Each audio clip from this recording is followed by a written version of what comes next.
Pour ne rien manquer, abonnez-vous maintenant.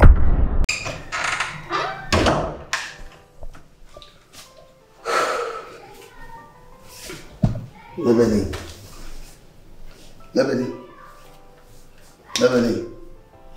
Oh, dak be on toju am la de fiya.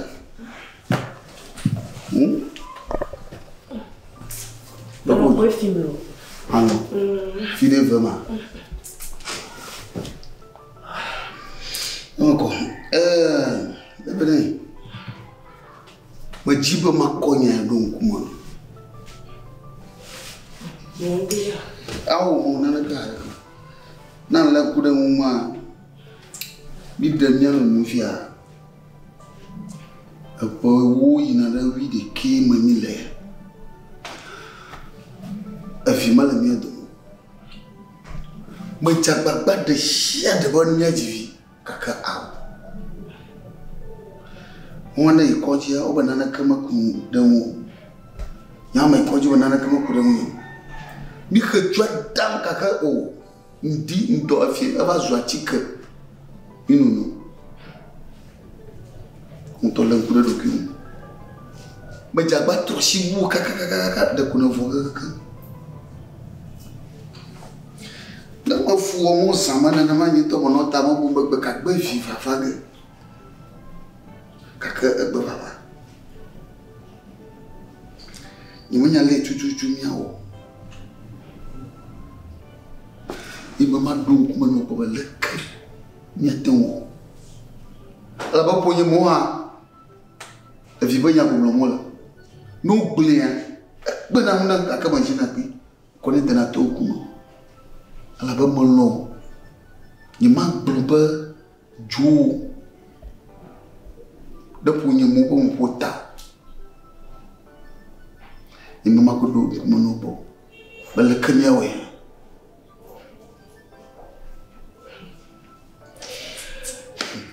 Sonia. Yeah. Ni job ni na talking. Ni pas divina. Je vais cesser. Même les coca peu beaucoup ya ni pas divina am di job ni na chop. Amo be me zuzu. Faut me to be film dudu lentini. Bébé cesser benina. Nani nduta même les pognes mi ale ke mawe.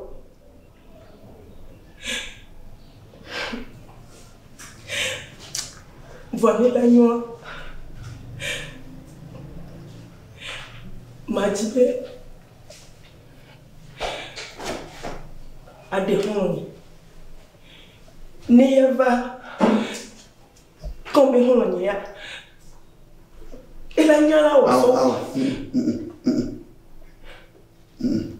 Baba la ka miawo vinava. Ni nya pluto. Ni to ni dibina.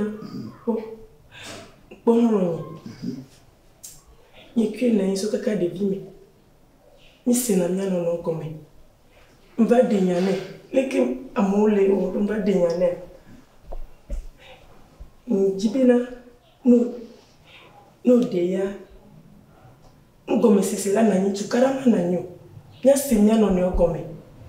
E ya la divino. Ta ma de hono. Me dit bien de hono. Labele. Nge fudano. Fiki man vai kosu so vai daro. Ni mi sena ngome na mi no. No ve de am bo fi tukara. E ti am dit bien de hono nya so pe. Et elle a été segomée, agrément na nyo, ya semia no no gomme. Labele, malno osema. Malno nya obo ale bebe. Yena ni machiba mili kaka baba tona, na madam bubwa bawa. Ma we ho, ka kamili fia bo wi de ke ya yina. Yina ba ma de kon lo pe ya. No nya kwa we na de puku. Et elle a été segomée. Vivi c'est là non miami. No, bueno. No, me pique pao. Debe masenya. Kaka, me kala ni ba de ba. On dit nuere nya popo. No to kwea. O ma gba don ya se ve. No je ma te wi fifi je fa. De kuku.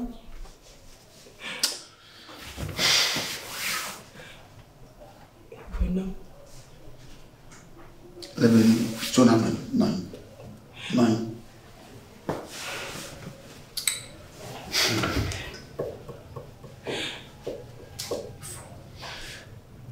De kuku ye. Le ben il m'a carré du bon matin. Elle a dit. Il m'a carré. On l'a témoigné. Bon, il y a un bon palais, il y a un 4 ton jour. Ni to ni dit na de ade hono nya so pe. Mi blame se me. Vivi se sera na ni over de nyon busova. Ye e mama gbe ni meje se hono. Ni manya makawo. Amagu amakoko. E bion e nyon ni manya. Ni manya e bagbo. Ni manya ni bagbo asopleto. Ni malon gare jigba, ni malon gare jijo. Oh, ni kwi pri na eso ka de vi. Mi si mo na chukaro, mi si na neno na gome. Mo na chukaro mi nwire to e. Ma wi fi je la va o to la kola lon ko ma gbe. Lola. Faut que tu découvres. Oui, maman. Oui. Oui. Nyama va de nyongo. La koyama. Akpo. Amela don tofi. Mais hana don tofi. Mais hana ba vapo. Mais hana ba yajani.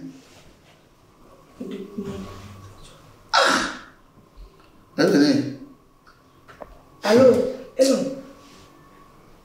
Les confondent. Tu confonds le solito. Elia. Et tu confonds le. On y a donc coupé la mi blonade du soir. Les coups la tête va finir, va prendre la main. Fifi bien, on nous la vaille. On doit anno bidi anno les coups dans la poire anno minava au cerf fifi bien ok ça allait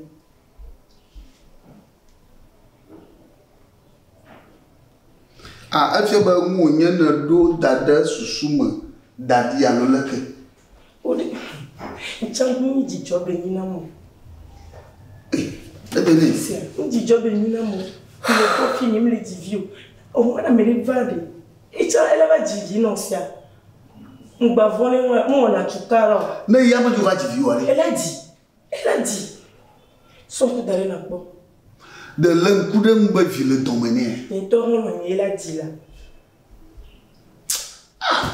le bene musenya wa kaka jima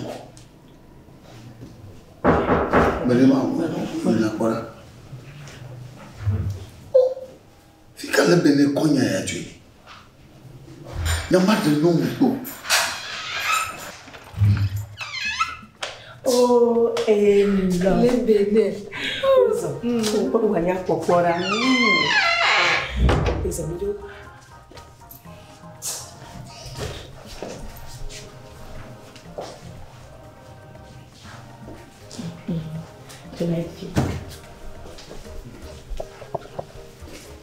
Ozo. Ma kusilina. Oh, nansi. Madogbe na do. Afeto ro ku mi ho do. Do pama. No viole, mi fonira. Kaka ni sora ba do. Hello mo fo. Isabedo. Doare. Mi dilo.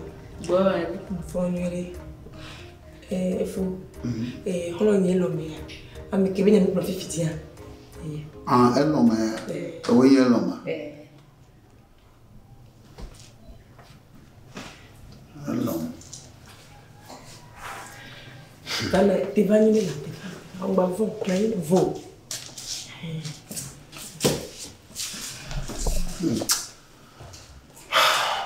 Il faut le noirer. On va ma fonder le va. Yo. Elo. Apito. O ye lo ma. Nyawo yo na mbagbeko. Agbeko. Atayo mbafusi hafa. Nyawo. Oh, lele bena holo nyamire Jonathan wa. Nyawo. Agbeko fuseni ya lo. Nko ve gwa ngbajo morobe. Agbeko la. Agbeko. Oh. Agbeko. Ebe mo beka fuseni. Nkonyo ya lo. Fuseni agbeko. Nko ya nyontolo. Leko jore kaje ya re he. Evi ola nye popo are. Nyawa. We jigelo. Agbeko. Oh. Va, bon ya. Va bon. Ne eten no de ya. Ali mao awo akpo mebeno akpo nshan no a. Mao. Ese. No, que vuelva la. Alef. Ude kaji chona mfia gbenyema. Diploma wonya kuyanya. Na yibe de manyamba mu anu ala. Oh. Ma ware amasando yin. So, Along. If you go over long at the Ali. Oh. Allo ni joa. Vamos jogar. Mamma na ide jure mate joai. Alors comment tu vois comme on a dit bien joa. Yo devia le dire toi. Oh. Devia ma tokota devia. Toene. Toene la. Big devia de toga. Bon. Ni mo no na ha ma ha no. Hallo. Ah, ba ji joko Suso video quoi, ma ko téléphone dara ji wa blo nya de mo quoi. Yin to ba asa. So. Oh. La relation est direct blon non. Naka. Direct blon nya no ho. Voir que il funya letia que be va do ya. Do la blon nya no matino a ho me kudo a me ke na viwa. Yimnya ke be la va na vi. Oh, ma ka blon na. Ils seront les Béniens. Les Béniens. On tourne bien les Béniens. Holoni, VVD. Oh, Béniens. Les Béniens. Quand je venais au Kédissi, on m'a dit les Béniens, be fou dédé. Et que bien à ce coup là. Les Béniens, des na fou. Et fou que ben déné marlé. Oh. Brave, tout ici. Côté. Ah, moi je dis bon, tongo. Ah, tu vas de fou, ouais. Et de football, mais football bidena. Pour ça que tu as des play, quand tu es dans qui t'avait qui veut des fous, il y a des vidéos. Des vies à toffie, non? Oh, des vies au rang manique, boula. Blanc, tonton, des vies. Des vies, un truc, man. Benade. Donc, il t'a bena et fouilla qu'il a donné la dîner pour vidéo. Bien, donc, oh, et vidéo, il y a une divina. Il est bien na home kufi pour denyo no. Sans les school trop mais à chaque be on a lo pas non na moto oh. Gbena nuone.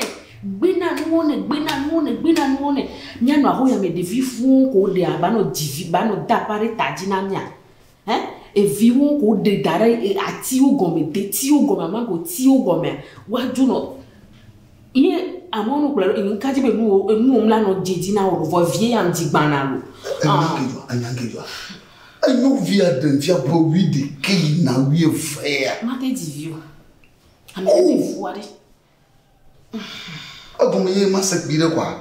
Agomiye wo de to kan to kra la tongani. Wo de be vidéo ajo ma ba divio o ko dare ma divio. Amo people de ko ba no reva nya finye mja na ni kudo amolo. Ni mna ni zamea ni ne po ni ma do po vovo won. Gare mo be mo no to von na be ami antoare. Baba wo be vinye baba kuna mulo.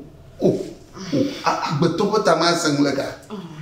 Enya mo magbele ngbo. Ma te gbele na ori. Le ne glo nyawa na wa busu nyawa. E fu dede ya po a. Aso be sibe kuna no. Vodi. Ne nyisu ya gbala ye ya Ni amu gbe na me gbe. Nkekere ke fo e, nkekeve fo e ve devo. Oh, adieu. Tu as pris le canton à ma galamani. Elle n'y a de nema kaka, elle va noyer le bon kaka, elle peut lui veiller. Sur les agarita. Bon, on dit au petit canimayo. Bon, d'accord, on va que ne nous le bon. Vidi doit aller TP. Comme eso zerka, kaka odere me souhait. Ah, ouais, l'homme, Tonya. Eh oui. Oh, babano, Fikai, Figogia, babano. Le béné.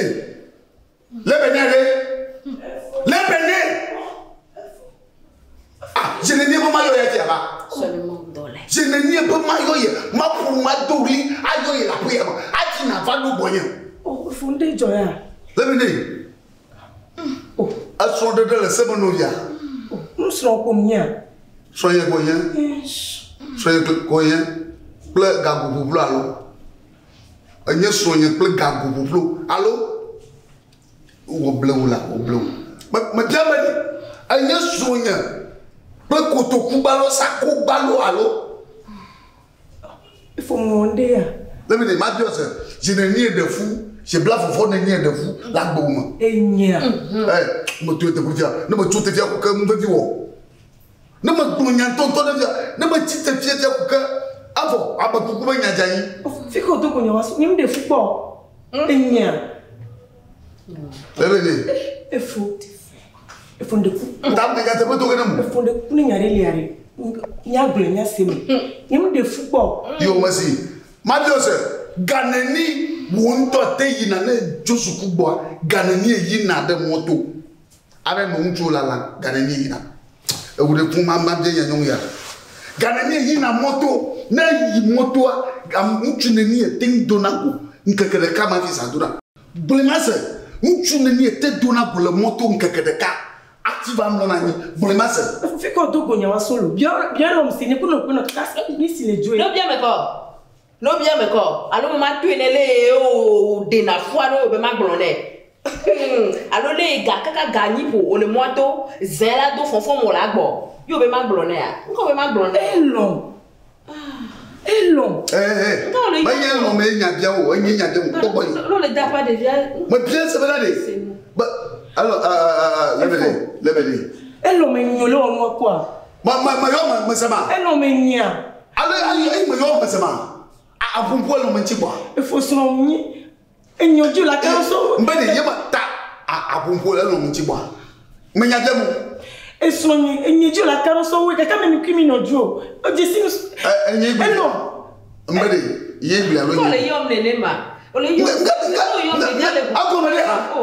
Chusuka kabaya yo na mado. Nim de football. Il faut. On de football de. Ade jabre ni e. Ta to. Merci. Atenta ata mama. Elle fait l'eau. Aïe, tout là. Mais bien c'est vrai. Ade fufia, asubon. Ade jabre ni e. Ina wieve. Asufomo yono. On de quoi encore frère. Asufomo yo. Onya diamo. Na ma de football ngi jomo fo football. Aïe, de dia papa ya de kene ni e. Gamenyang poso yi. Ga mo ala problem wa ton. Allo, kama mo kuto gbivo. Kabli ya kama. Hello.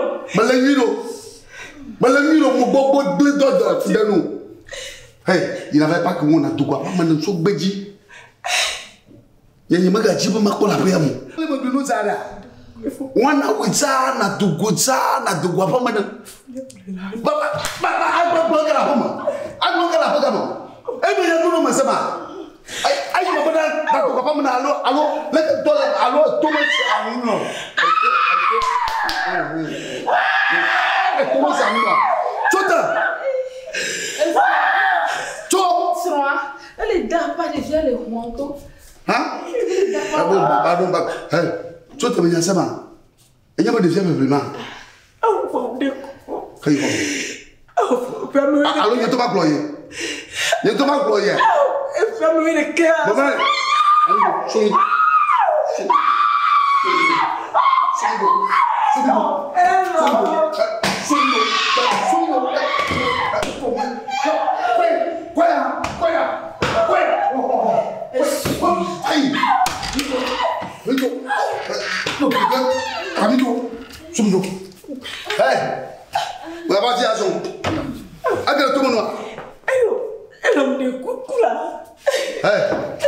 Allô,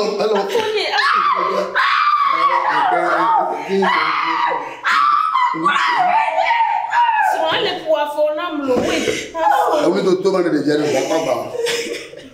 Chota.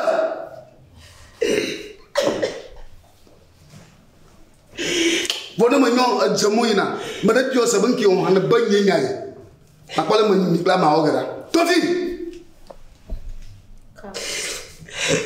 Ma ba tofi ma ya sama. Hello, hola bueno. Adi ndo ma de de. Eh, ne kwe. Eh, ne kwe. Mwe chu pogal ko de bye bye. Ma kwele. Hey. Sumo. Hey la.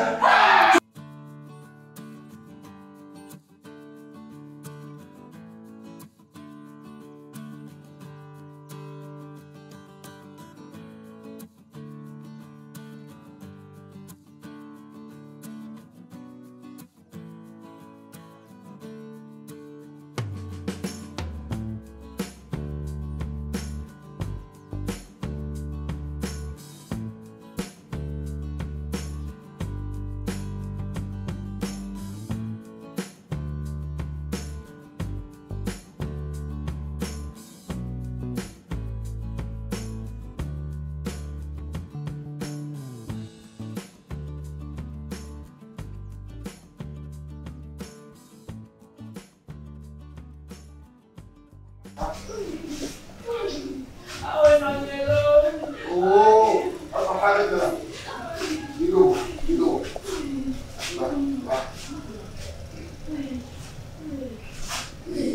Guys, apa dulu ya? Oh, nonye.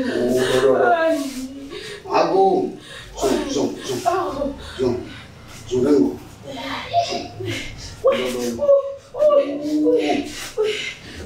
Kakak. Eu não vi. Eu vi o Tony. Ele malaga. Eu não.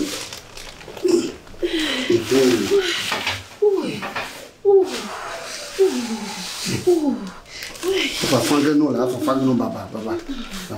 Sia. Oh. Cara mãe. Oh, baba. Ba bien se be carrément. Oh, zonto.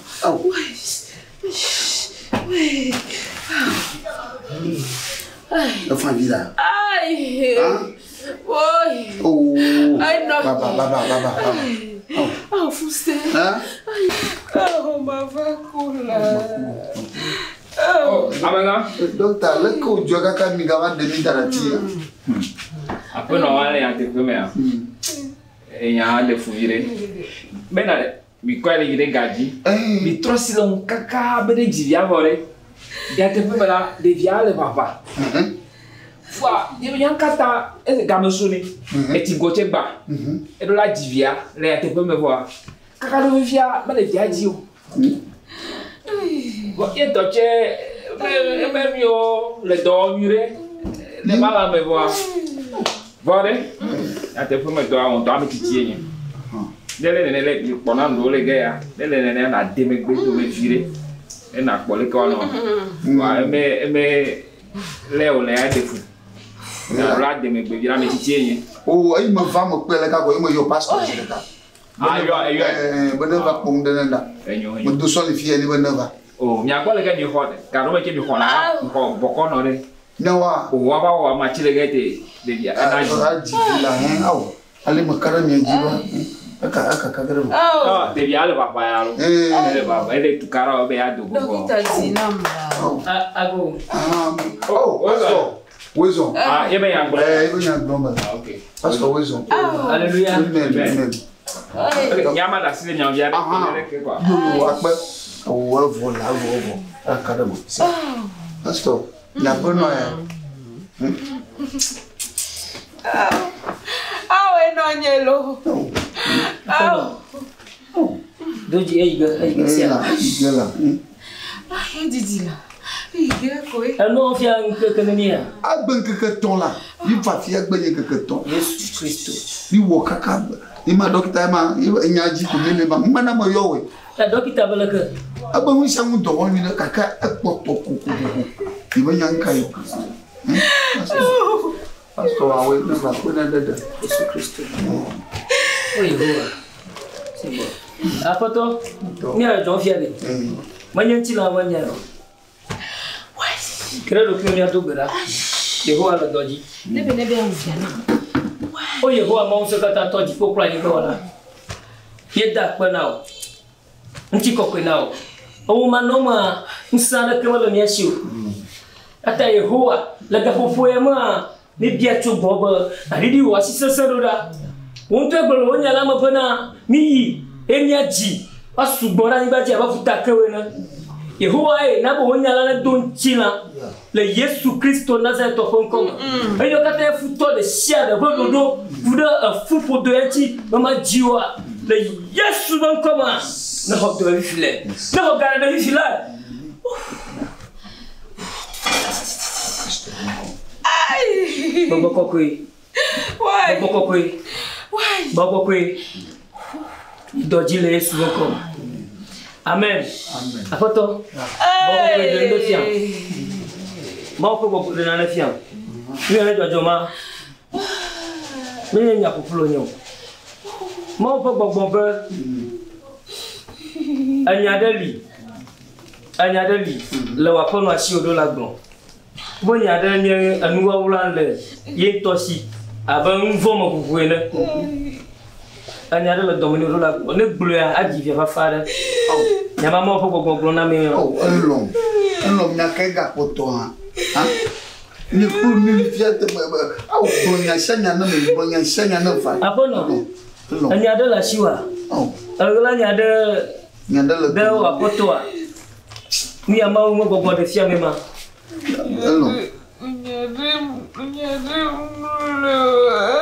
Blena.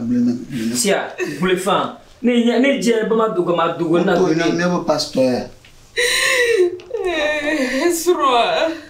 Ya si je ba gbolo. Blena. Pastor chala no fia. As claim fine. Anya. No, nous vamos bufude. Ne vumvo na made jaja mau fa made. Akonyara ko ya dugo da klo. Mau fa maji ko ere fiato. Bana vumvo mo. Agbe fa. Sroa kweke. Anta ga o magalere dom ha mo kweke ola. Sroa. Tu bena me ya kweke. Bela mo kweke o. Ma kweke. De se de do ya ma kweke. Sroa. Mo tola. Fwa mya we do fwa na mo.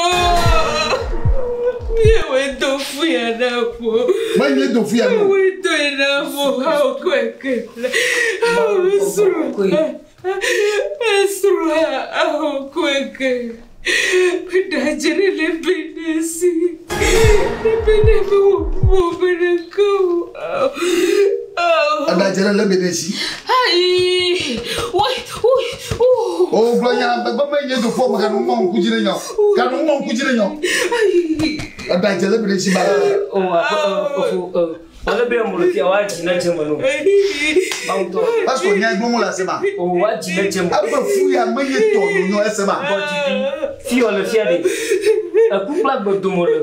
Ima gbo na ga ko. Ibo do. Sura ko gebla. Le beneme de football. Le beneme ya shawo. Beda jeresi. Beda jere nyema hosrobe. Oh, gebla sura. Bana ko beta. Dajere le benesi. Oh, tu que mi la go me la yo. Ai. O le benesi na. Ta aje so le dara le benesi. Ba de fu. Adona. Kwekebla. Ah, fa. Wow, Oh, my lip. I was wrong. I was wrong. Oh, Kwekebla.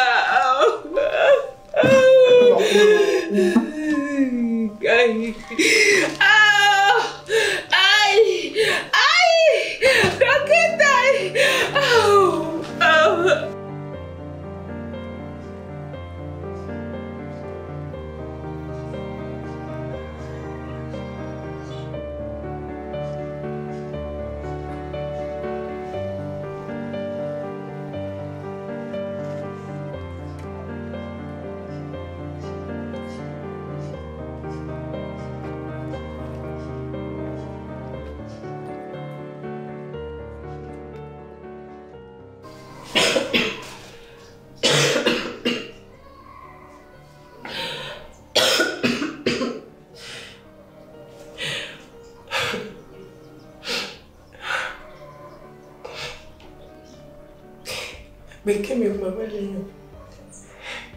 Et vous deux, mais qu'est-ce ici? Il tombe en lit. On y est qui il y a un des coquilles. Quand il dit qu'il y a un dans mon corps.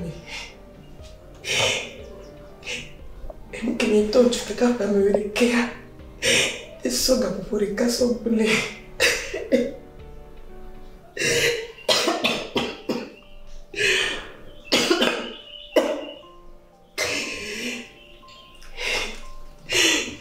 Nous qui nous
Réaction.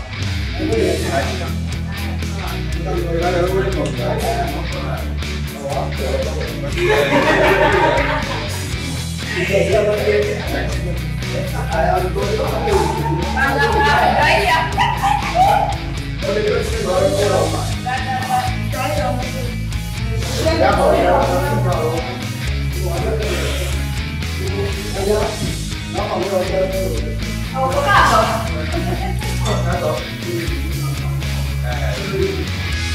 Ah,